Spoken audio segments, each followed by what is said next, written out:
Internet, you are listening to the Combat Jack Show podcast, the Combat Jack Show. I'm your host, Reggie Osei, a.k.a. Combat Jack. What's up, A-King? Yo, I'm A-King, A-K-I-N-G. I don't never say that, but... Yo, word, you used to flow like that? You used to rhyme a little bit? I have no bars. I'm the R to the E to double G-I-E. You know what I'm saying? I used to have And when bars. I rock the mic, I rock viciously. Yo, Internet, what's up, yo? Yo, what's up, white people? What's up, black people? What's up, Latinos and Asians and everybody else around the world? What's going on? It's hot right now, King. It's hot. It's hot right now. We got hot and the winter's coming. We got to thank this man sitting in the White House, man, for lifting up the curtains, man, on the hypocrisy of this country, man. They trying to come for our girl Jemele Hill. They still trying to come after her? Now listen, Internet's like not her, man. Not her. Let me give you this, man. Like this episode. Take Stacey Dash, man. What up, Damon? Jemele. But this episode was recorded a week and a half in advance, so if doesn't sound evergreen, I'm just addressing it. Like, in the last episode with Wyclef, and that was a great episode, by the way, King. Yep. We opened up talking about the bullshit that ESPN, they issued an apology because Jemele really just called out like this motherfucker's a racist. This motherfucker, cavorts with racists. This motherfuckers won't condemn racists. As of today, yeah. He doubled down and was like, "Yo, the other side is just as bad as a motherfuckers died fighting the Nazis." Like, I was listening to Howard Stern this morning. He was like, "Yo, when did it have to become an issue where we had to state in clear words that we're against Nazis? Like, what the fuck is going on?"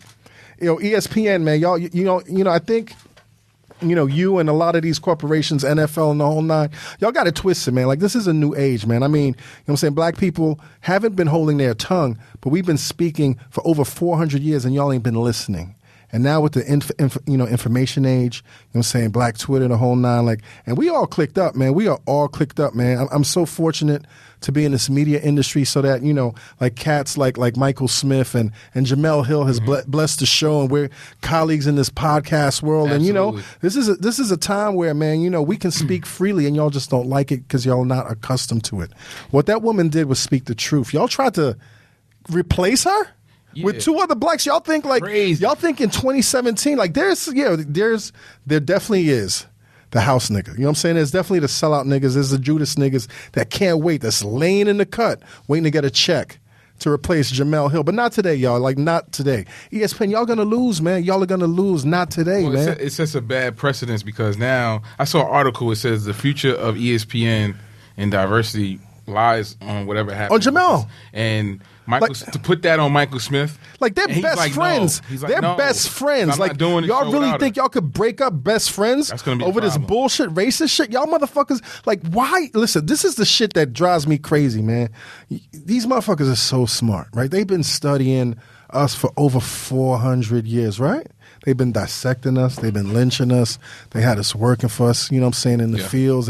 They got us in jail. The Tuskegee. They've been studying us for over 400 years. Y'all motherfuckers still don't understand these niggas. We God, yo. Niggas, we a God body, especially when we focus and we start glowing and we click up. And I think that's what you motherfuckers are afraid of. But it's too late in the day, man. We're not going for that. Yo, anybody that's... this coon, Jason Whitlock, too. What Jason do, man, this time? Right after the whole Jemele... He's like, I'll take it. He's just like condemning her. Really? On Fox Sports. Good, because these coon sellout niggas need to continue to show their color. You know what I'm saying? At the end of the day, man, and I said this years ago when y'all niggas was trying to shush me about white privilege, man, at the end of the day, man, y'all really want to stand on the wrong side of history? Like, niggas is taking notes. Niggas, I'm not here to lecture y'all, man. We got a legend in the building, the whole nine. Kim, what else are we doing, man? A3C? A3C Festival is coming up, man. A3C, like, was it? Like, right around the corner, right? Right around the corner. Next week, right? I mean, technically, when it's up, yeah, exactly. A week and a half away. A week and a half away. Yo, hit up the a3cfestival.com. Yes. Get the tickets. Yes. Make sure you come fuck with us. Yes. Everything that we doing and all that. Yeah, we got a rap show, right? We got a rap show. Is it confirmed? Can we start saying names? Yo, it's funny. We can't say Fly God and the Machine. The paperwork right in front of me. Is it the Fly God and the Machine? We could say that. Right, Fly God and the Machine. Yo, if only we could get DOOM, man, Doom.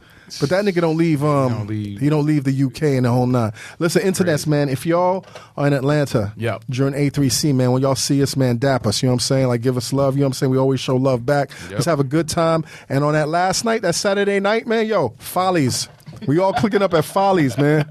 Right? Follies is the place to be. No more. Tell them where we going, man. Yeah, that's true, man. We got some haters out there too, man. We got some haters out there. What else we talking about before we jump into the show, man? I think we should just jump in. Yo, let's jump into this, man. You know, like I'm an old school New Yorker, man. I came up, you know, in the golden era. You know what I'm saying, from Grandmaster Caz and the Cold Crush Brothers to, you know, Grandmaster Flash and Run DMC and LL Cool J. And I came from a time, man, when New York was really, you know, such a small place on this planet. And we had the audacity to think that even though we were the mecca of hip-hop, that we were the best motherfuckers out. So when motherfuckers was making music from Jersey, he was like, what the fuck is that? When niggas was making music from Philly, I'm like, them niggas is weird. They got funny haircuts and shit, you know what I'm saying? And the further, you know what I'm saying, the further south and west that you left New York, you know what I'm saying, we were so close-minded, you know what I mean? Right. So close-minded, and I'm one of the first cats to admit that. You know, but I was young. You know how passionate you are when you're young. So I remember, like, when I was practicing law, I hired this young attorney by the name of James McMillan. And James had, you know, gone to law school in Texas, and James was working in my office, and he was like, yo, man, we got to tap into these Southern niggas. And I was like, get the fuck out of here. Them Southern niggas can't rap. He's like, are you serious? I was like, man, we not fucking with Southern niggas. You know what I'm saying? Yeah. And then slowly, man, this niggas just started exploding.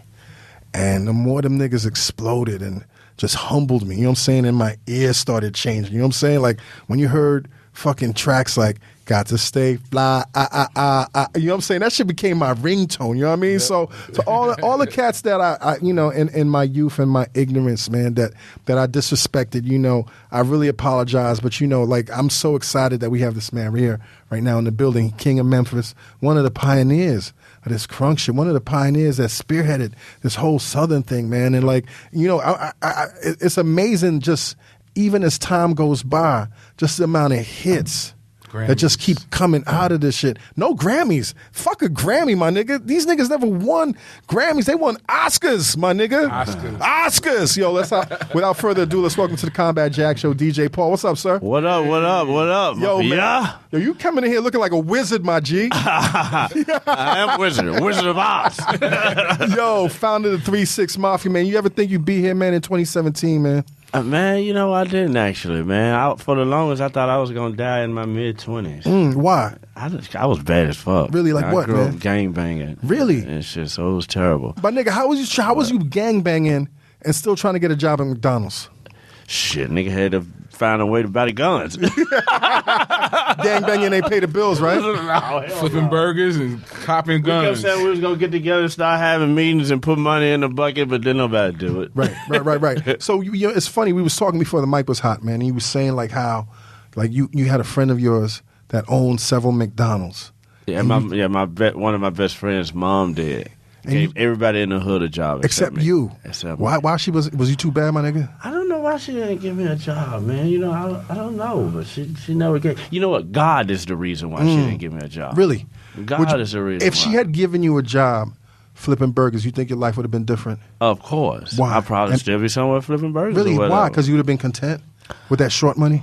Well, now what would have happened was you'd have got money to buy the guns, and then that would have took you to a different. With the guns. But now what happened was when I did never have a gun. I mean, gun. Jesus Christ! You had guns, my nigga. Too many guns. Allegedly, too many guns. Allegedly, back then. But back then, what happened was when I never got a job, I just I started working for my brother, kind of. Mm-hmm. So my brother had went to the feds, and I would feed his dogs and stuff like that. Me and my brother, Lord Infamous, rest in peace, Lord Infamous. And I would feed his dogs and just, you know, kind of take care of things for him while he was locked up.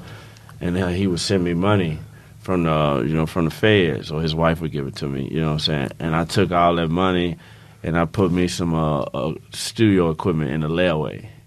You know, kind of not a layaway. I'm sorry, not a layaway. I put it in. I got my older brother to finance it for me, and I would pay $220 a month for the equipment.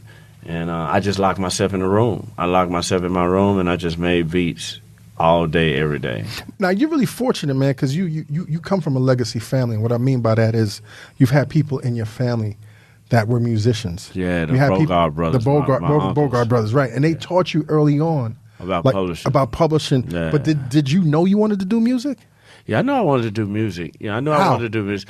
Well, my daddy kind of made me do it. My daddy made me take organ lessons when I was young. Were you mad? Were you tight when you playing the organ? Was I good? No, were you tight? Were you pissed off?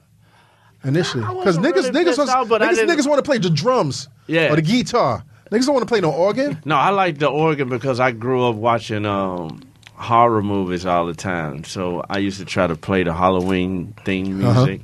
That was the first thing I learned how to play. So I liked the organs because the organ was a creepy instrument. Yeah. And I was always into the creepy shit. So I was cool with the organ. I just didn't like how long it took. It was fucking 2 hours and it was hot. And it was in an old church. Right. It was hot. And I was like, damn, my mom would be sitting outside with her windows down under the tree. And it was a lot of work.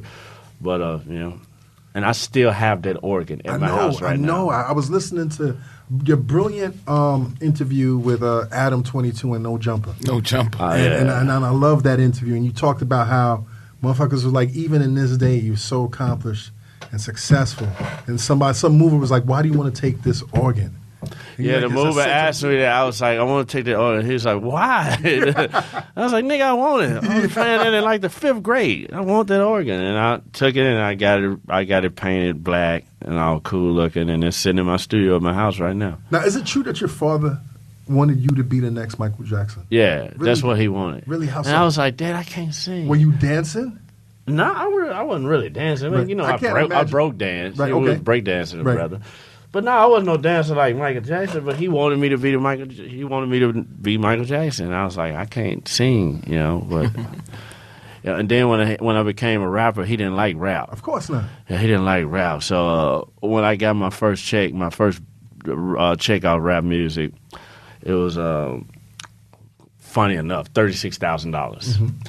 Wow, it's so pretty crazy. big. Pretty big. Yeah. $36,000 to the T. Yeah, to the T. And then my dad, probably was some change on there, but I don't remember all that. Fuck the change. And then my dad had looked at the check and he said, white folks probably owed you more than that. I said, I don't care how much money they owe me. Take me to Mount Morale. I'm finna buy a Suburban right now. Yo, that's crazy, man. I went and bought me a Suburban, put TVs and VCRs in it. Yo, but tell me the first time you heard hip hop, man. You're out in Memphis, and from my understanding, Memphis wasn't at the time, like we're talking about the early 80s and mid 80s. Memphis wasn't a rap town, man. Like, what was your first influence with hip hop? Oh, man, I was listening to all hip hop back in the day, but like the ones that really, really, the first one that I can remember that really, really hit me. Obviously, I heard it, all the Grandmaster Flash and all that. But the first one that I really, really remember that hit me was Public Enemy. Public Enemy. Was it the rhythm, the rebel, without a pause, yo. That song right there changed my life. That's got to be one of my top 5. Rap records Easy. of all time, man. Easy. Just the instrumentation. So you heard Public Enemy, and you're hearing the sonics, and you're also hearing all of this like consciousness. But that ain't what made me want to be a rapper. Right, what made me want to be a rapper was a guy from Atlanta, Georgia, named MC Shadi. Shadi, yeah. MC Shadi sounded like he was 12 years old because his voice was so, I'm MC Shadi and I gotta be tough. Little kid voice. Right. He probably was like 28 or something at the time, or whatever. But and I was 12, and I was like, damn, if this little nigga can do it, I can do it. And that's what made me want to be a rapper, MC Shadi. Now, when you started rapping, man, were you trying to emulate a sound like the cats that you heard, or were you just focused on creating your own style? Because most of us, when we start copying the people that influence, and then we start. Yeah, I did. When I first started, I was trying to be like, like a New York rapper, because that's what I was listening to. Yeah, I was I wasn't like that part. Right. Because I was more of a producer than a rapper, so I was just trying to make the beats. And I came across a cool radio that had the double cassette decks. But the cool part about this one is you could press play on this one, and you can record into the other one. It was the only one I found that would let me do that. So we put our mouth up to the speaker, and we would record like that. So I was recording over, instrumentals from New York rappers and this and that, and that's what I first did. But when I made my actual music, my first tape, I was in Serial Killers. We went to a whole different thing with it. We was doing horrorcore rap. Before it was horrorcore, right?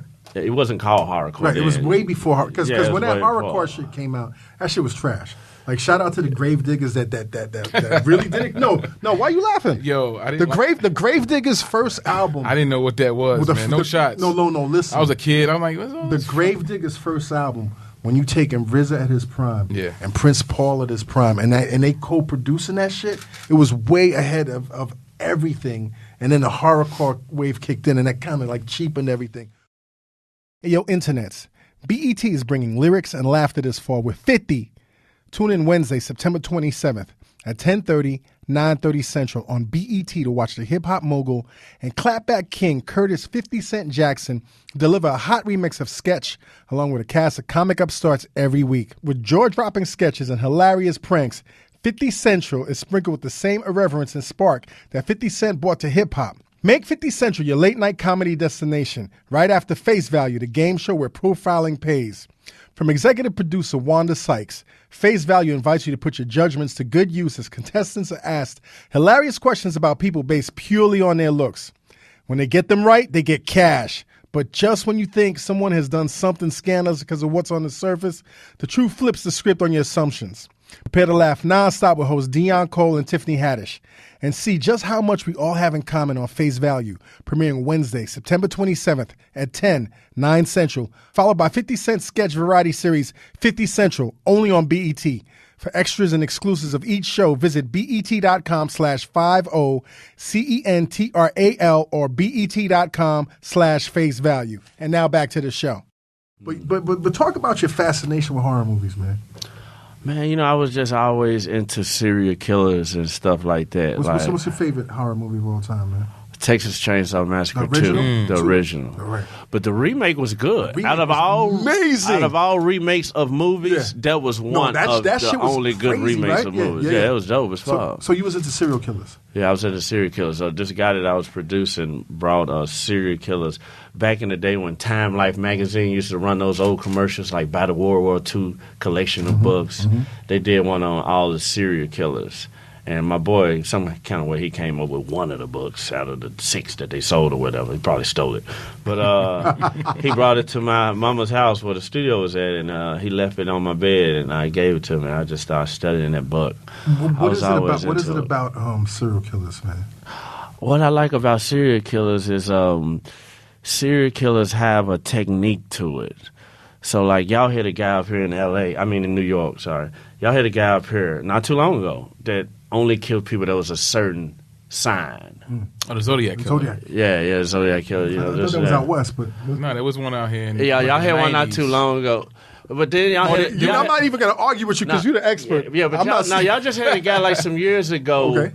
He was trying to do something like that. He was checking people's ID or something. Like he would walk up like he was robbing them, and if they was born in like a certain month or something, he would kill them. You know, and so you're like anybody can walk around and just kill people. But if you only gonna kill like a certain type of person, this and that, it's like a technique, and it's like As bad as it is, it's a terrible thing. Don't get me wrong. But it is fascinating. But yeah, that shit is fascinating. It got something to it because you're like, damn, this nigga actually doing his research. Like he got a technique. He doing his schoolwork on that shit. So you got favorite serial killers? You got your top 5. Yeah, favorites? I got some favorites. My favorite is Ted Bundy. Ted Bundy. Okay. Why? Ted Bundy was the only serial killer that taught the police how to catch serial killers. Afterwards, right? Yeah, afterwards. Okay. And that's what inspired Silence of the Lambs, right? Yeah. That's crazy, man. Yeah, because he knew they, their MO and all that, everything that they was trying to do. And, like, so he would ask them, he'd be like, this woman was a brunette, she was a 33D, blah, blah, blah, whatever, fuck.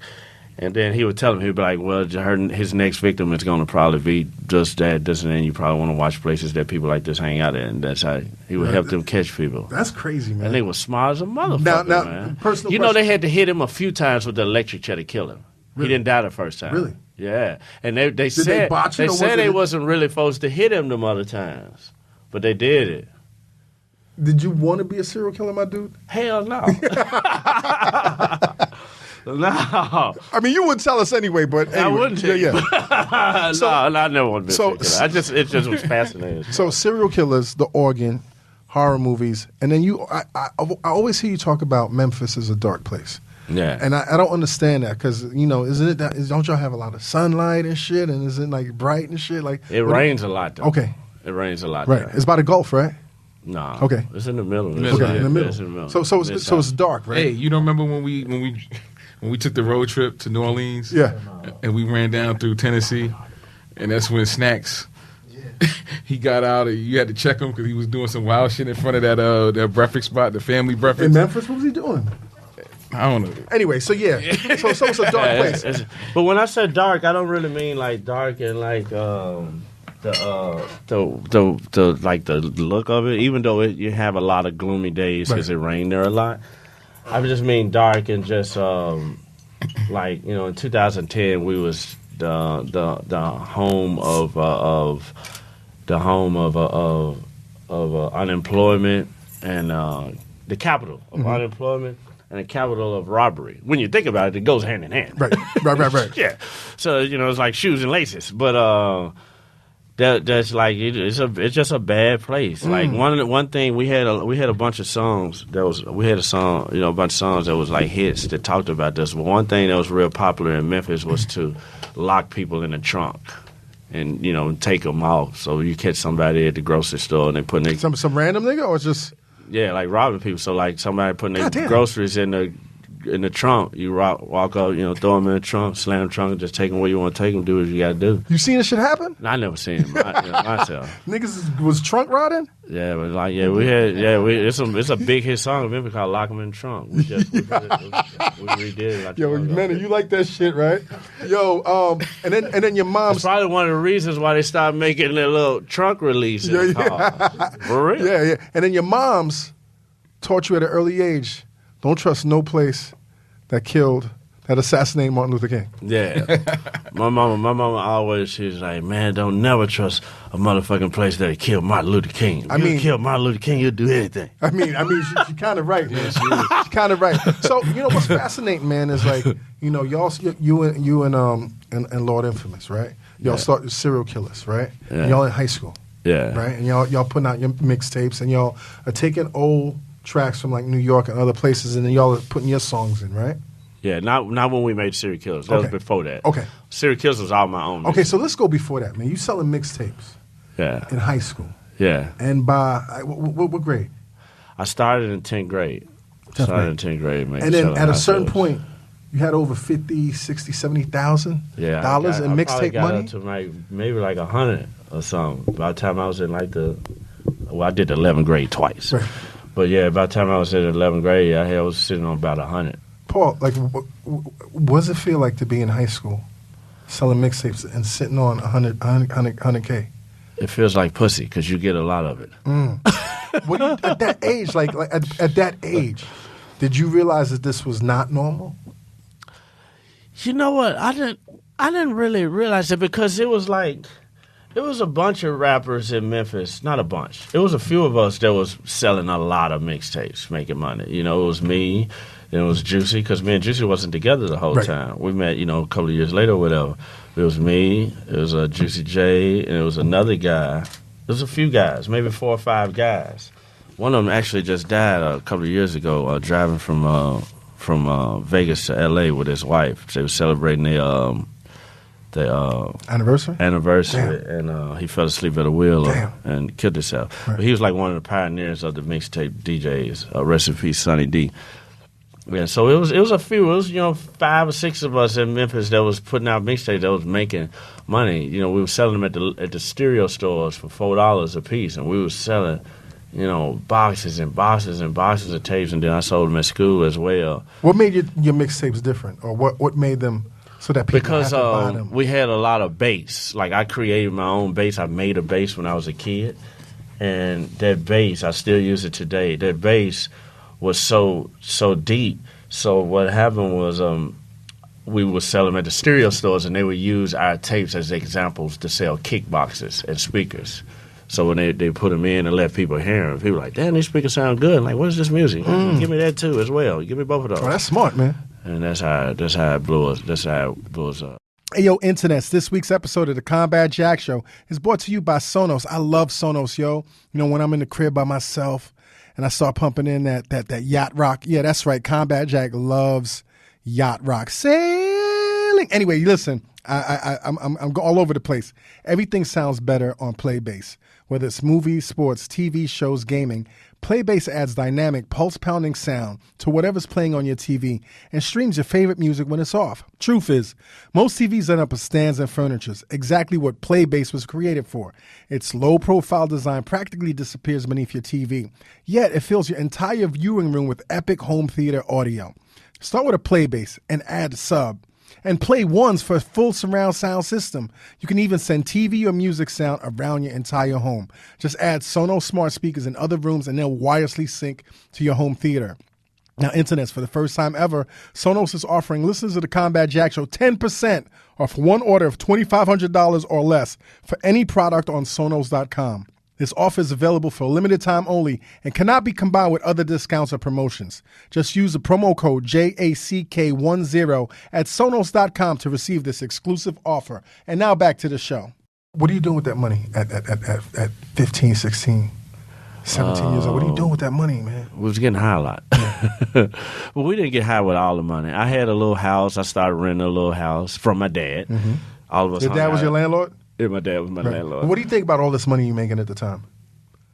Yeah, he was loving it. Yeah. You know, he was loving it. I told you, he didn't agree with the rap and all that, but he was loving it. He was happy that I was making something. You know, and when I bought my first big house, bought a house, you know, he was excited as hell. That's crazy. How old were you when you first bought your house, man? I was maybe 21. God damn. 21. God damn, King. I'm just trying to envision all of this shit. Like, we are fucking up here. 21. We are fucking, you know, and that's... Man, Juicy bought houses next door to each other. That's crazy, man. Yeah, That's $125,000. It really ain't that much money. But now, what was the local Memphis scene like, the rap scene? Did y'all have, like, cats that was doing it, or did you know? Yeah, we had, the only people that was, like, big doing it was A-Ball and MJG. A-Ball and MJG. Everybody else was, was just all this underground guys. But A-Ball and MJG was, like, the big ones.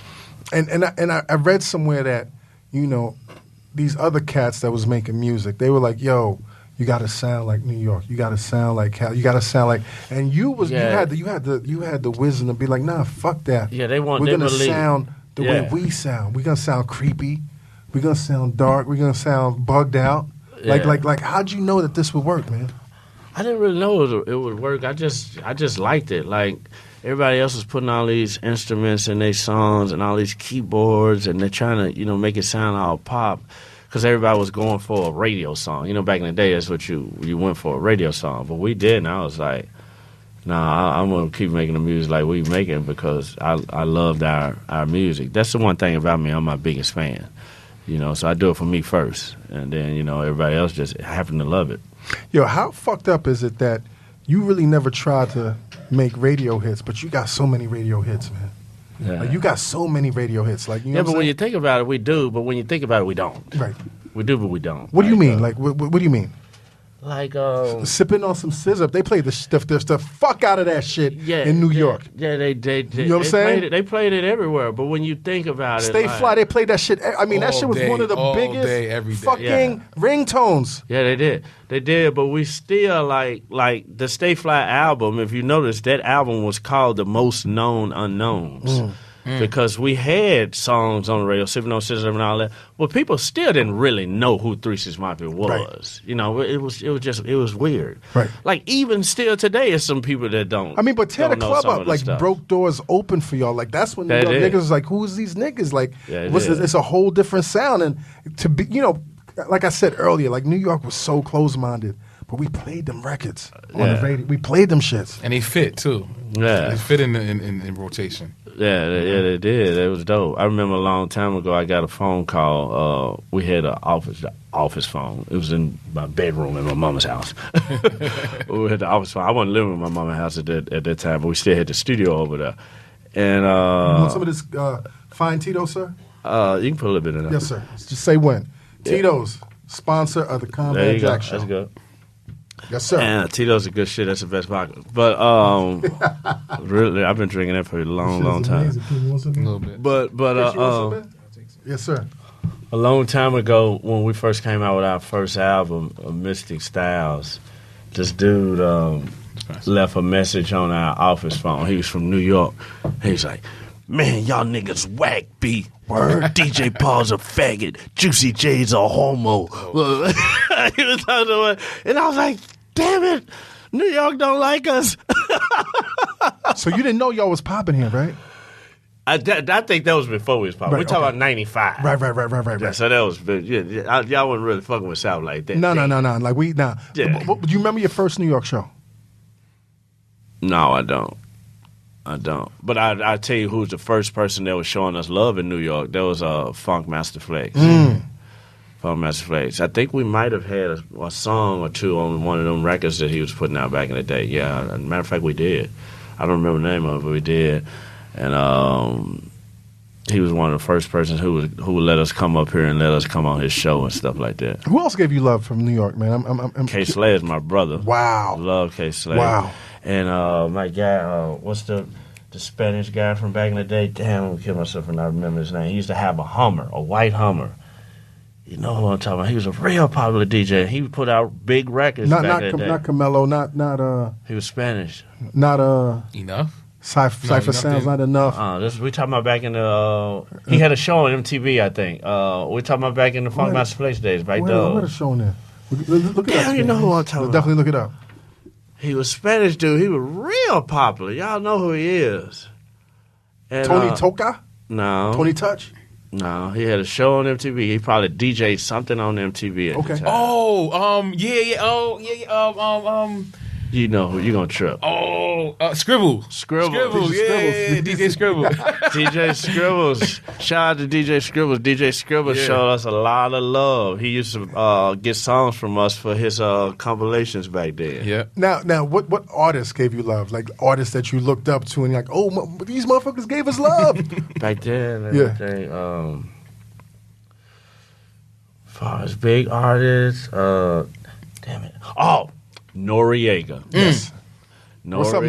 Noriega. Drink champs. What's Drink up, champs? Nori? Drink champs? Noriega brought us up here one time. Really? And, we did a song in the studio. He did a feature for us on Project Pat's first album. And I would never forget. We talking about 98. 98. So he was Nori on the Run eating. Yeah, that was the first album. Yeah. Yep. 98, and it was about 50 dudes in the studio, and it was more cases of beer than a Walmart. Drink champs before drink champs. This sounds like Nori. Drink champs before drink champs. Yeah. I would never forget that. Man, me and Nori must have, all of us, but we must have knocked back so many goddamn beers that night and made a killer song. You couldn't even tell he was drunk. Yeah, that's crazy. He rocked the shit out of that motherfucker. That's crazy. That's crazy. What? Now before the music thing kicked off, you used to sell weed too. Yeah, we sold weed. I sold weed in 5th grade. And your biggest customer was your girlfriend. My Your girlfriend. real girlfriend. Yeah. And she played you, right? Teresa, like she Yeah, she never gave me no pussy. She never. How long were y'all going out, my nigga? Were you getting pussy at the time? You sitting on $100K in high school. No, when I wasn't in high school then. I was selling weed in the 5th grade. Come on, man. 5th to 7th grade. How, Paul? How you selling weed in the 5th grade? Because my brother, who I told you about, who sent me the money from the feds, Right. back in those days, cocaine was the thing. People would give him weed, and he didn't give a fuck about weed. Right. He would just give us the weed, like, fuck this weed. You know, we talking about the 80s. Cocaine was the thing. Weed wasn't like it is now, Right. back then. It was not now. You was not. No, Especially not in the black neighborhoods, man. No, they didn't give a fuck about weed. That shit was so, dusty like, and musty. Yeah, And so, them little manila, so the weed- little manila envelopes. Fuck the plastic bags. Them niggas used to come in them little envelopes, right? So the weed was a novelty. It was like, yeah, it was bullshit. So he would just give us the weed, just like, here, you take this bullshit. He was making money off coke. Tons of money off coke. Riding around in the old school limo with the heart-shaped jacuzzi in the back. You remember that? Oh, he was killing it. He was killing it. Oh, man. He was killing it. He went to the feds, you know, and So you selling weed? Let me ask you something, man. Like, me and like, Lord Evans. was we were it selling joints, though. We wasn't, like, selling bags of weed. Right. It wasn't like that back Was then. it your kids. brother? They didn't have no Was money. it your family? Where did you learn to be such a great businessman? My dad. Your dad. What'd your dad do? My dad owned a pest control company, and he bought houses and rented them out on the side. And I do that now myself. Right, yeah. So I learned that from my dad. Yeah, that's fascinating. So how much mistake. money were you making in the 5th grade? I was making a lot. You know, I was making enough to get to stay fresh. So Right. you know, I'm buying Adidas jogging suits, of course. you know, Troops, Right. shit like that. You know, Fly. Troops was my shit. Yeah. You know, but that was more to 7th grade. But yeah, I was buying just, you know, clothes with it. And I bought I'll tell you one other thing I bought. I bought Run DMC Raising Hell tape. I bought that tape. That fucking tape. Yeah. And I bought Children's Stories by Slick Rick. Slick Rick. Yeah. What? Yo, how'd you meet Juicy? I met him through a friend of mine, a guy who I was producing on the side named Homicide. What's up, Homicide? What's up, Homicide? And Homicide introduced me to Juicy. What'd you think of Juicy when you first met him? I thought he was hard as hell. Right. You know, I was like, damn, this dude hard as fuck. You know, he was making beats too, and I was like, damn, this dude hard. And then we ended up starting making beats together. You know, he would come to my house and, you know, ask me to play some keys or something for him, you know, because I took those lessons, those organ lessons or whatever, you know. And we would just we started making beats together, and it was, you know, the rest is history. Yo, hold up. Let me interrupt, man. I fucked up, man. I didn't even talk about how you just dropped a new album, Underground Volume 17. Oh, yeah, Underground Vibe. I thought we were going to say that for the end. No, we gonna push this shit all throughout. too. Yeah. Yeah, But yeah. how the fuck you let me start this episode, King? And now remind me that DJ Paul has a new album out. Yo, Right now. This is a 1.5, sometimes 2-3 hour show, depending on who to get. This might be a 4-hour show. We have several times to plug the album, but it's in stores, all digital And platforms. stores right now. Don't get it from a barbershop. Go to like iTunes, Yeah. you know, Google Play, something like that, man, and get it. You know, this obviously is on Spotify if you want to stream it. Yes, sir. Congratulations, man. Thank you, man. DJ Paul Underground Volume 17. How does it Make feel sure to you get it? How does it feel to go from like that era of CDs, tapes, hand to hand, to this digital world now that we're in, this digital space? I like the and old still be- school, man. Yeah. It's cool. I mean, God, man, thank God I'm still here to, you know, to see all of that. Isn't it easier right now, though? Yeah, it is, but I mean, You know, can monitor it better. It's like the money's worse because the money's terrible. Yes, obviously. yes. You know, streaming is the worst thing ever made for a musician. Right. And And a businessman that owns their publishing in the whole nine. yeah, I don't like the streaming, but you know, whatever. So it's easier, but like a lot of times when things are easier, it fucks it up. Like you want stuff to be harder. Like, you know, you got muscles and shit. There's a lot of motherfuckers out here wish they had muscles. Yeah. This shit ain't easy to do. Exactly. Yeah, damn. Niggas had That's to what stand you out from other You have to niggas. carry crates in the whole nine and the whole nine. Yeah, you got to work out. You got to do some shit. You know, a lot of motherfuckers don't want to do that. You know, so when stuff is easy, you know, it makes it get saturated too fast. Yeah. Now, is it true that initially you were just going to be happy throughout your entire life being a DJ? You didn't want to produce. You didn't want to rap initially. I wanted to produce, but I didn't want to be a rapper. Right. I didn't want to be a rapper. Like, I still today, I hate rapping. You know? Really? I don't like writing raps. Why? It takes up too much time. I like to just go in there. Like, when I have to sit down and write a rap, I'll be like, oh. But, like, to just make a beat and write a hook for somebody else, I can do those all day. I can sit over there at that desk right now and turn out 10 beats in an hour for you real fast. But if I got to sit down and write the rap to it, I'm like, ah. But think about it. You sitting down, you writing these raps. It's torture, right? But then when you make a hit record and your voice is on it and you standing on that stage and you performing with your niggas, isn't that the best feeling in the world? Yeah, it's a great feeling, but at the same time, Like, nope. if I could just make that beat and stand behind the tables while, you know, my brother Lord Infamous or somebody else was out there rocking the stage, I would be way finer with that. You know, I 'cause dig that. I grew up a real private person. Right. You know, Are you still a private person, man? Yeah, super private, and I just like to, you know, chill. Like, just how private I am. I don't have parties at my actual house. That's smart, We got though. another house Right. just for the party. That's very smart, young And man. it's a huge mansion, Right. and we got that just for the party. That's very smart. And when I leave there, I go to my house, and it's nobody there. You know, me and my family, but you know, it's not like that. Obviously, my main folks, I have some folks come through Of there, course. you know, here and there, but like the parties don't be at my house. Nah, fuck that, man. Yo, tell us about Club 380 Bill. Club 380 Bit, that was the shit, man. That's where it all started for Memphis, period, pretty much. You know, What was it? It was a club, right? it was a club. Okay. It was a crazy ass club, man. I seen a lot of people die at that club. God damn. It's, getting shot, knocked out. Getting shot. I never forget the first one I saw. Was we had just got through DJing, And me and Lord Infamous Crunchy Black, we was in the lobby, and this big old fight broke out with like 20 dudes or something. And then I just heard pop, pop, pop. And it was a 22, so it didn't really sound like shit. I was like, damn, what the fuck? And then everybody ran, and everything was done. So we started shutting down, pulling the cords, and How old were you at the time, man? I probably was like 18 or something like that. Right. 17, 18 or something. No, I probably was like about 17, because it was right after high school. And we was packing up turntables, the records, and all that. And we thought everything was done because all the niggas had ran out.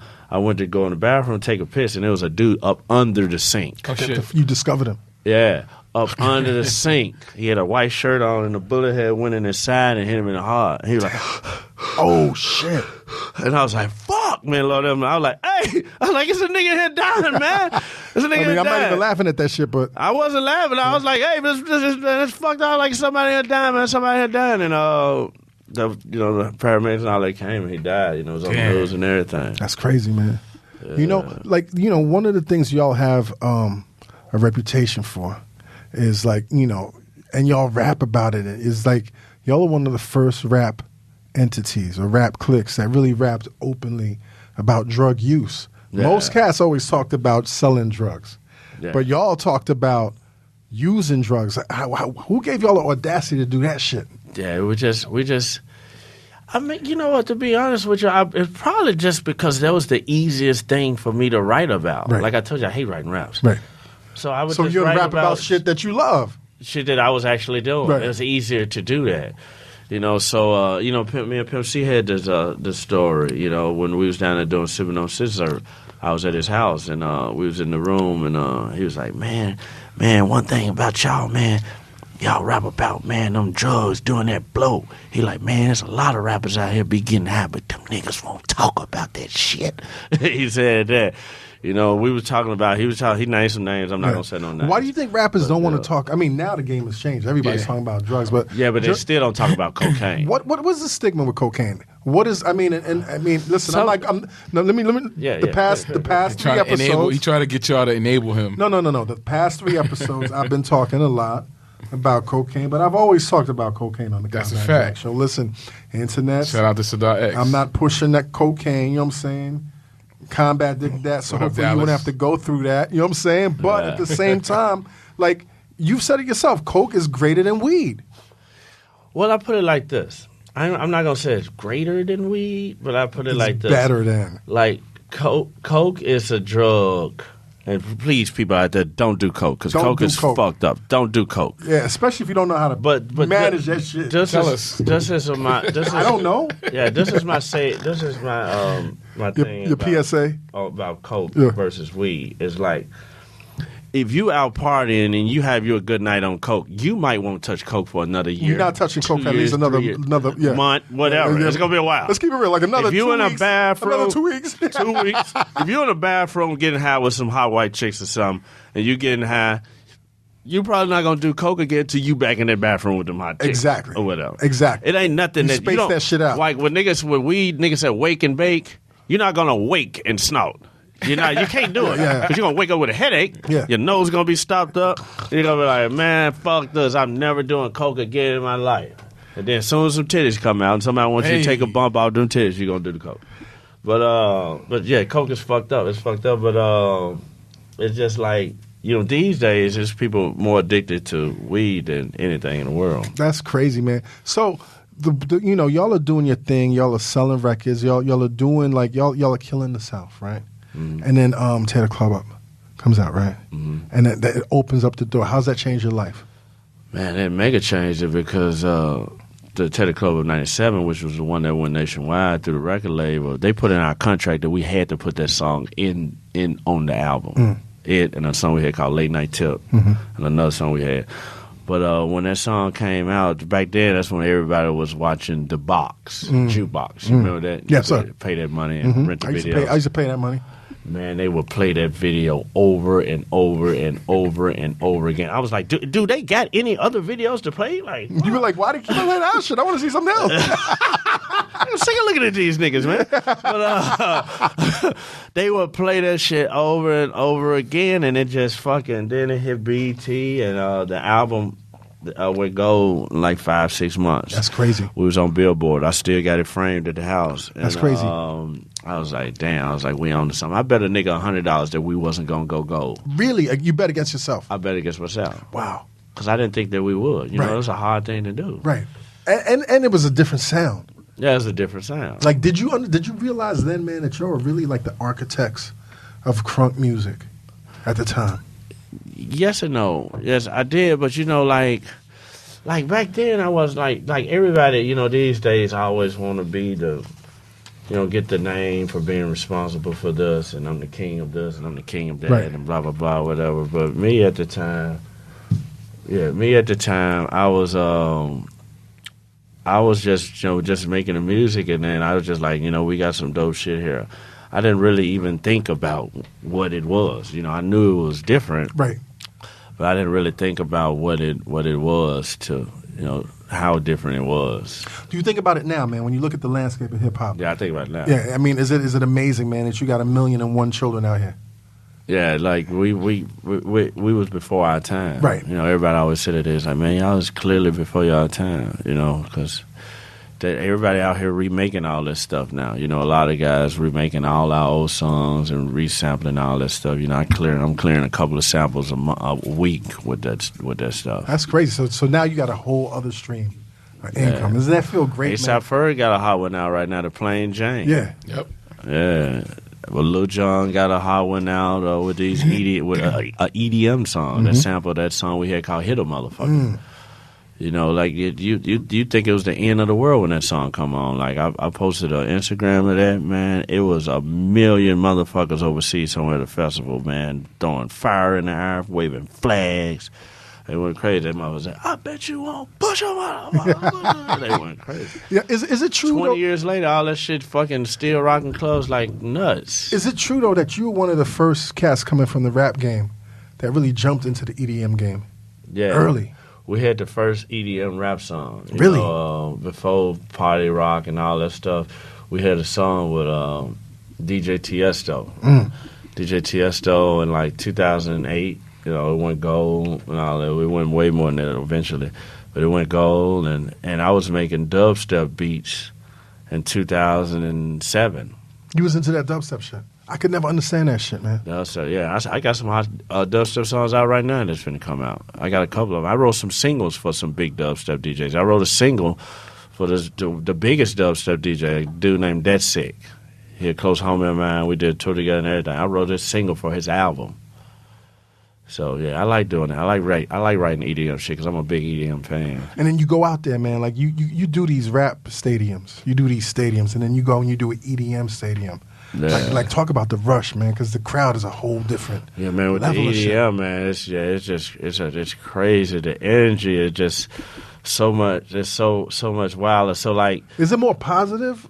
Yeah, way more positive, man. It's just young kids just having fun. Like, ain't nobody. I've been doing an EDM concert, and I've seen somebody, you know, make a mistake and knock somebody down in the mosh pit, or hit somebody and knock them out, pick them up, rub them on their head, and go right back at it. Give me a kiss on the forehead and be like, we good? Yeah, go right back at it. Yeah. You know, I don't see that in no rap show. Somebody knock your ass down in a rap show, they gonna kick you. Yeah.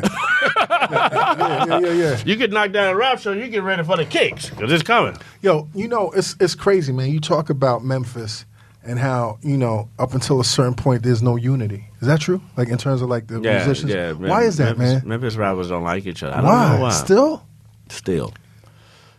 They could be in the same crew with each other, and they still won't like each other. Will that ever change? I mean, probably not. Really? I mean, I know you had some issues with Yo Gotti. And Yo Gotti's been on the show, and he's been doing amazing things. Like, me and Gotti squashed that. Right. What was that about, though? Actually, to be honest with you, it wasn't even never nothing with me and Gotti. It was another dude that Gotti was with back in the day that he was signed to or whatever that started that, because me and that dude was into it. So he kind of led Gotti to, being on the side or whatever.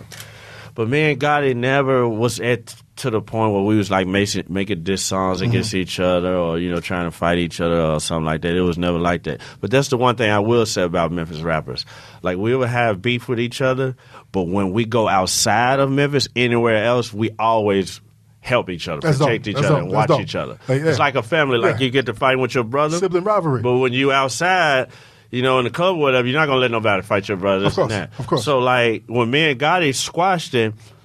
Me and Gotti actually squashed our beef with each other in an airport in L.A. I was in the airport eating, and he walked up on me. He's like, "What's up, Paul?" Oh, he had to drop on you. He walked up on me. He was like, "What's up, Paul?" And I was like, "What's up, man?"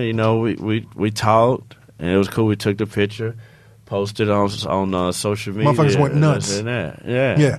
Now, I came back and did his birthday with him and all that. You seem like a real laid back dude.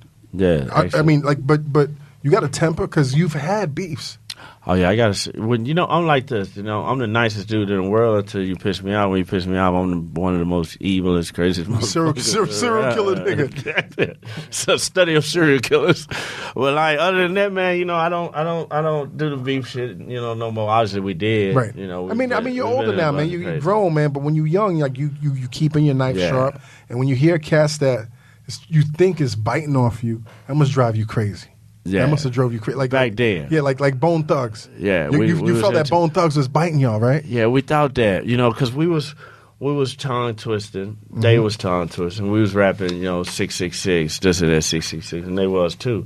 But then once I did my research on Bone Thugs, not really Bone Thugs. When I did my research on the Midwest, I saw that everybody in the Midwest was tongue twisting. Hell, Twister is in the Guinness Book of World Records for tongue twisting. Crucial Conflict, tongue twist. They're my homies. Love Crucial Conflict. Good dudes. Good dudes. So who was the producer in that? Wild Style. Yes, good dude. I used to work with them back in the day. Yeah, they're my niggas. I just talked to them last week. What they working on, man? I think they working on some new stuff. Wild Style is mad talented, man. I don't think he really ever got his full due, man. He never got none of what it was due to him. Yeah. Due to him. You know what I'm saying? But yeah, I just talked to him last week. But I once I found all that out, and I was like, Bone wasn't copying us. They probably never heard of us at that point. I don't know, but. Me and Bone real cool now. We see each other all the time. We got mutual homies in L.A. They live in L.A. And we got mutual homies, and we hang out all the time. Lazy Bone is on my album. That's crazy. Right now. That's great. Who else is on the album, man? Underground Volume 17 out in stores now. Yeah, Yellow Wolf on there.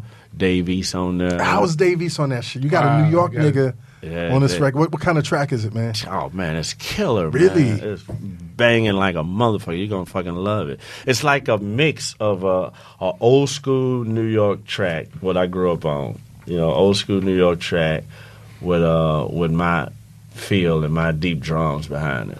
You're going to fucking love it. Yo, Paul, who have you always wanted to work with, man? Who have I always wanted? In rap? Yeah, in rap. Dr. Dre. Dr. Dre. And I see Dre a lot. Yeah. But we never... Just say that casually. Like, hey. I do, actually. Cause it's still, I believe you. Yeah, because he's like I do a lot of stuff with his artist, John Connor. Shout out to John Connor. Shout out to John Connor. John Connor's on the album. John Connor been on every album I've made for the last 3 years, probably. Didn't John Connor perform at our barbecue way back? No, he wasn't on that. With the one with Danny Brown. He wasn't on that. He wasn't there? No. Okay, my bad. Yeah, John Connor. He came on our show though early. Yeah. So I go to the Aftermath studio a lot. That's dope. Dre be up in there. Dre ride around with no tint on his cars. No tint. Like, you just see Dre just like, it's just Dr. Dre at the red light next to me on the phone. Really? In a Bentley truck. You in LA right now? Yeah. Has that changed you? No, I've been in LA for a long time. But would you ever move back to Memphis? Or? I did move back. Really? How was it? Me and Juicy moved back in 2010. We moved back for I was there for 4 months. He was there for 6 months, or vice versa, or whatever. And we left. It was dope. I love Memphis, but they probably show you so much love right now. Man. Hell yeah, they always show me a lot of love. But it's just like it wasn't enough that we could do there. With your business is with moving. all the businesses and people. Yeah.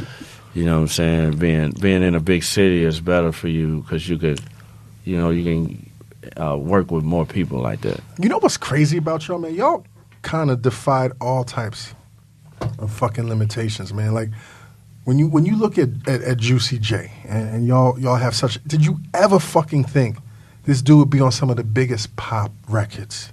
Yeah, I did. You did? Why? How? Like when y'all niggas came out, I was not expecting y'all niggas to win Oscars. I was not expecting fucking Juicy J to do shit with fucking Katy Perry, like nigga. Yeah, we didn't expect the Oscars, but the other stuff, like the pop stuff, like I expected that because we started doing pop stuff, like we had the EDM song. Yeah. So Sony was always trying to push us to that pop world because Sony is a pop label. So they was always trying to push us to that pop world. So I knew that we would eventually. The last 3 6 Mafia album was a pop album. It never came out though. Right. The one that was going to come out. Why not? Well, probably because it was a pop album. Right. What's going on with 3 6, man? Man, me and Juicy still cool. We talk all the time. But as far as 3 6 Mafia or something like that, we don't know what we're gonna do with that. I mean, it's such a legendary group, man. Yeah. And I understand at a certain point, y'all had over 20 motherfuckers in the collective, in the posse, but not in the group. Right. The group was always just 6. Right. It was Crunchy Black, Coops the nigga, rest in peace, Coops the nigga, rest in peace, Lord Infamous, Gangsta Boo, me, and Juicy. Hey, what's going on with Country Black, man? Country Black doing good, man. He doing real good. He up in Chicago right now doing this thing. I'm actually finna produce a song for Country Black, just on love that I got for him. When I first heard the name Crunchy Black, I was like, so funny. You thought it was a candy bar or something? No, I was like, this is the best fucking name I've ever heard in hip hop at the time. How's the nigga call himself Crunchy Black? I don't know how he came up with that. Crunchy Black nigga. He the most styling, cleanest nigga in the world. You'll never know it. A Crunchy man, he dressed clean. Mm-hmm. He got to have his clothes ironed. He walk around the house and just smoke weed and does vacuum and clean up all the time. The cleanest dude ever. Yo, what's up with Pat, man? Pat, Pat is Juicy's big brother. I didn't know that. That's his actual real big What's up brother. with Pat? I always loved Pat, man. Pat good. Yeah. I talked to Pat not too long ago. Pat good. He out doing his thing. He would Juicy all the time, most of the time, whatever. One of the fascinating things I found out about you recently is we talked about a lot of your influences, be it, your family and horror movies. I didn't know George Clooney was a big influence on you, man. The actor, George Clooney. I love George Clooney. Why and how? Man, I started really, really loving George Clooney off the movie Dust to Dawn. Mm-hmm. And that's the reason why I got all these fucking tattoos all over my Because it's George's fault. It's George's fault. Right. Watching him. With did he inspire you to get your first tat, or? Yeah, my first tattoos. Which is the joint on your neck, right? The one on my neck and this tribal on my hand. Right. Those were my first 2 tattoos. I got both of them at the same night. We had a dude that if I took him, cocaine, he would give us 3 tattoos for an 8-ball. Really? Yeah. So, that's a whole nother story. And then you got to meet George Clooney. Yeah, I got to meet George Clooney at the Oscar lunch. Yeah. How was that, man? Like, how was that? The best. How was that, man? Like, y'all some niggas from Memphis, and now y'all dining with all these quote unquote fine, genteel white people, and y'all niggas, and they told y'all like, no, don't wear no tux, like wear some street shit that y'all. Yeah. Like, I thought they wanted us to wear tuxedos and shit like that. They was like, nah, I want you to wear your regular street clothes. I was like, what? I was like, nice. So we changed clothes. So on the red carpet, we wore our money suits. Nice. And then nice. When we got I'm glad y'all did that, man. Yeah, when we got in, we cleaned up. And then when we got in there, we threw street clothes on, took a shot of vodka, and went crazy. Y'all didn't think y'all was going to win? No, hell no. I thought Dolly Parton was going to win. You was up against Dolly Parton, man. I thought her or Bird York was going to win. And then you hear your name. Yeah. You hear 3 6 Mafia, Hustle and Flow. Yeah. Hard out here for a pen. Like, what do y'all niggas do, man? What goes on through your mind? You cry? You think you flash back to your mama and your daddy? Like, what goes through your fucking mind, Paul? Actually, I didn't cry, but I was fucking excited. I was like, what the fuck? We started jumping all over the place, going crazy, this and that. And then my phone started blowing up. And I got on the phone. Once we got the award and all that, I got on the elevator to go to the governor's governor's ball that they have. And my mama was calling me like crazy. I answered the phone, my mom. What's your mom saying to you, man? She was just, excited as fuck. She couldn't believe it. And then And then I was on the elevator with John Travolta. Really? And I was like, Mama, guess who I'm standing next to? John Travolta. He said, what's up to my mama? Yo, too bad they didn't have Instagram back then, man. Exactly. She loved John Travolta from Greece and all that. So I was like, Mama, John Travolta. And he said, what's up to her, blah, blah, blah, whatever. But it was amazing. It was an amazing night, man. Now, did you feel like these people, man, particularly these top Hollywood actors, do you feel that it was really vibing with y'all? Or were y'all kind of like a novelty to them? Like, oh, these some rappers, we're going to hang out with them, but, they just rappers, they're not actors. Did you feel like a lot of cats were genuine or some of them was fake, man? It was a lot of people, it was a lot of people was hate that I was noticing that was hating on us. That was, actors, because they was like, how did these... And I'm not going to ask you to say no names, but known actors that you knew. Yeah, it was some actors that was hating on us because they was like, how did... Is this my phone? Is this? Oh, that ain't my phone. No. That's one of y'all phones. That's Beast's phone. Oh, Beast, I'm like, because somebody was just calling you from Chicago or something. There go my phone. Yeah. So it was some guys. It was not guys, but it was some people that I noticed. There was actors that was like kind of hating on us because they was like, "How did we get an Oscar before them?" I was thinking, that's what it was. But the crazy part about the game is a game. Game is a game, man. The crazy part about when we got the Oscar is the white folks was happy for us more than the black people was. But I get it though. Yeah. Because. Say at the time, like I loved Hustle and Flow, right? That was a ghetto-ass movie, right? And the whole concept, Terrence Howard did his thing, Taraji did his thing, which is crazy, because I think Empire is part 2 of fucking Hustle and Flow. Yeah, it's like a spin-off of it. But, some ghetto shit, and you've had over the years, mad records on soundtracks and the whole 9 that weren't even nominated, and then y'all motherfuckers win. And it's like, yo, are they... a lot of, and I'm not saying me, but a lot of cats is like, are they celebrating our ratchet shit? You know what I'm saying? Like, I get that. What they were saying to you get what I'm saying? Yeah, I know exactly what you're saying. No, I'm about to say the same thing, but just with a different little twist to it. Basically, what they were saying was, they was saying that we was trying to make it seem like all black people were pimps. Yes. Black people pills. I was like, no, they're not. I was like, I just wrote a fucking song to a movie. That's all it did. That's all it did. But the crazy part about it is our spins went up at the white radio stations, but they went down in some of the black radio stations. That's crazy. That was kind of crazy. That's crazy. Yeah, I didn't understand that. That's crazy. How'd that change your life, man? Oh, man, it changed it. Man. It changed it majorly. Don't you get tired of niggas saying how the Grammy? Like, y'all niggas want an Oscar. Yeah, I wish I did win a Grammy, man. I need one of those. Yeah. Never won a Grammy. I mean, full circle. It's due time, man. Yeah, maybe one day we'll get one. I heard you making a movie, man. No. You're not making a movie no more? No. Wasn't you trying to make a horror movie, man? Oh, that horror movie. Oh, yeah. I'm going to wait on that. I got a lot of other things I got to do first. So. What you working on, man?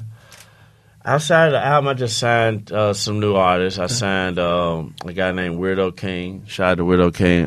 He from Memphis. He hard as fuck, and he on my new album and mixtape a lot. Okay. And then I signed my nephews. They call it Seed of Six, which is dope. Love that 6, huh?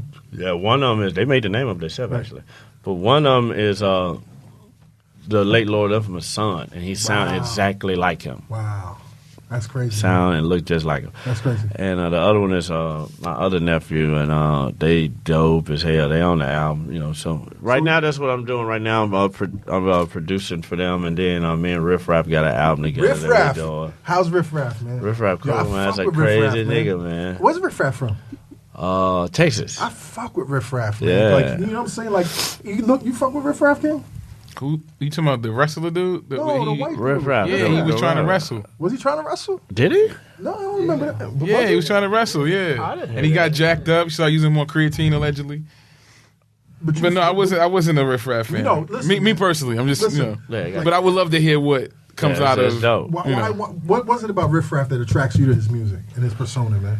His energy, probably. Because Riff Raff is a cool dude and Riff Raff like us. Right. He talk about cocaine. He do stuff like, and it's not about cocaine once again. Right. But he just he talks about crazy shit. He's also in the EDM world as well. Yeah. Yes.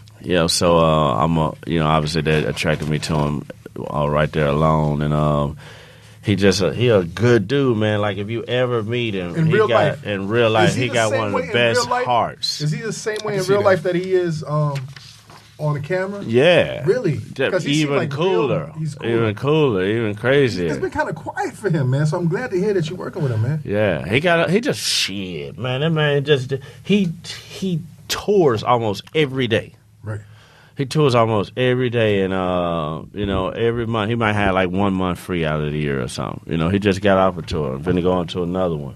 That's crazy. So yeah, he working his ass off. Yo, Paul, man, you've lived out dreams that most people can't even dream. You know what I'm saying, what's the biggest dream that you haven't accomplished yet, man? A vacation. You don't take vacations?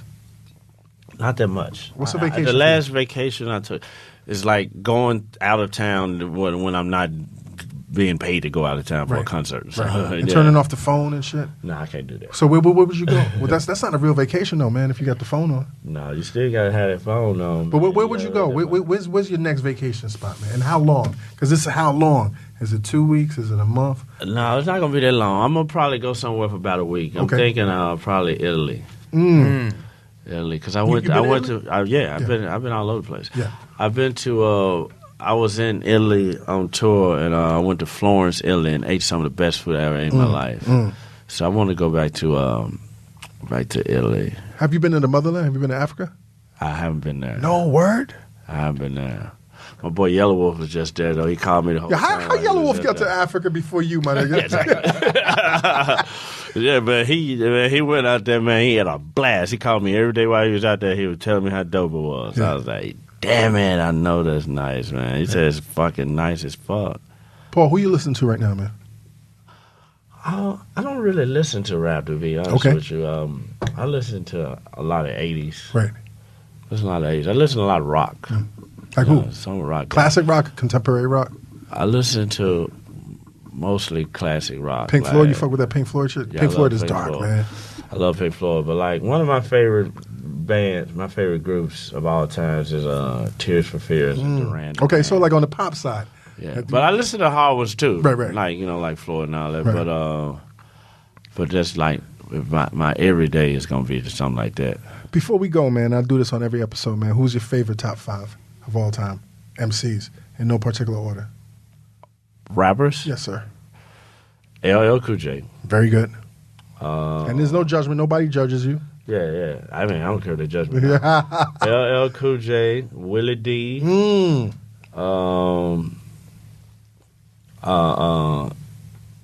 Eazy-E, obviously, however you want to look at that or whatever, because, he said, Ice Cube write the rhymes that I say, blah, blah, blah, but whatever. It's just, I still love Eazy because he was the one that was the man, one of the first people to, to come out there and talk he about shit. He put the West Coast on the map. Talk about shit, you know. They're talking about, dope man. They're talking about shit that motherfuckers wasn't talking about, Luke Skywalker. Why? Luke Skywalker, shit. I mean, he's a legend. I'm not questioning. I'm just saying. Legend, but he one of those dudes. Luke Skywalker's the reason why they created the explicit lyric sticker. Yeah. I mean, he was in the Supreme Court. Yeah. He beat the government. Yeah, man, it was hard. Very few people, and we have a classic episode with him. And one of the things, and this once again, man, like it's my fascination with you brothers and sisters from the South. Like he was like, yo, when he was doing that Miami bass shit. He was totally independent. And Russell Simmons and Def Jam Tour would come down there, and LL and Run DMC and Kane would be down there. Yeah. And he's like, some of them niggas, not naming any names, was laughing at him. Like he was some country bumpkin. And he was like, yo, like, y'all know I make more than all y'all put together. You know what I'm saying? Because this is all my money. And he talked about how he begged Russell at the time, like, don't do a deal with Sony. Like, just go full independent. Like, I can't even imagine if Def Jam was in the place. So yeah, Luke Skywalker. But they probably wouldn't be what they had. That's true. Still. And then number 5, one more. That's a hard one because I got 2. I got Chuck D and I got Rakim. So, yeah. That's a good list, man. I'm not even mad at that, man. 3 6 Mafia, so I do 6. Yes, sir. Tell us where we can find your barbecue products. My barbecue products, DJ Paul, DJPaulBBQ.com. Make sure y'all go to DJPaulBBQ.com. Dry rub or sauce? I got dry rubs, I got seasonings, and sauce. You a culinary wizard, man? I'm pretty cool. Really? What's your favorite thing that you make, man? I like to cook Chinese. Mm. Yeah, I like to cook Chinese. Okay. Italian. I cook a lot of Italian. Okay. Every day. But I cook everything, though. All right. Soul food, obviously. What else you got? What other business you got, man? Oh, man, man, just make sure y'all follow me, man. We got the 36mafiamerch.com, so make sure y'all go to 36mafiamerch.com, get some of the stuff on there, and, all the clothes and all that, and, but just make sure y'all follow me on everything, man. DJ Paul KOM, at DJ Paul KOM. That's my Twitter. That's my Instagram. I do talk back to the fans on Instagram. And Underground, Volume 17 in stores right now? Underground, Volume 17. Make sure y'all go Some of the get best that shit that's now. out right now? The hardest shit out Yes, right sir. now, man. Make sure you go get that, man. It's dope as a motherfucker. And before I get out of here, man, like one of my long-time bodyguards for like 15, 20 years right now, Rufus Carter is fighting cancer right now. He's fighting cancer right now. So did he change it? He took out the dash? Just don't have the dash in there. That's the same thing. Give me all day. That's different. I'll show it to you though. But go back to it. But right now he's in Texas. He's from New York. Okay, what kind of cancer, man? He's from New York. What kind of cancer Rufus got? It's cancer. Yeah, it's one I can't remember. But right now he's fighting the cancer, so he got a GoFundMe right now. So make sure y'all go to GoFundMe.com/Rufus Carter. It probably ain't the dash. It's probably just showing different on your phone. Rufus Carter. Rufus Carter. GoFundMe.com/Rufus Carter. That's my longtime bodyguard. He's fighting cancer right now. And, man, just everybody pray for him, man. And that's it, man. Rufus-Carter. I'm sorry. Rufus-Carter. GoFundMe. GoFundMe.com, Rufus-Carter. Yes, sir. It's a pleasure to sit down, man, and finally talk to you, man. I personally got to thank you, man, for like changing a lot of our perspectives, man. A lot of us say we do it for the culture, man, but like you've influenced this culture so much, and you continue to put out great music. You're not just resting on your legacy, your history, man. You can I love every 2 or 3 years when I hear a new track, and it's just like, yo, this shit is amazing. I just said, man, long as I got the air in my lungs, I can get up and play this keyboard and do that, I'm gonna do it, because I got a lot of, we all got a lot of artists out there we grew up on, like Prince and Michael Jackson, we wish was still around to do it. Did you ever meet them? No, I did not. Damn. I tried to get in Prince party after the Oscar. He turned us down. Really? Yeah. Prince was a motherfucker, though, man. Prince was a motherfucker. It was hard. It's like, these niggas are not coming in my shit. He was like, man, these niggas ain't finna come in here and fuck these bitches out in front of me.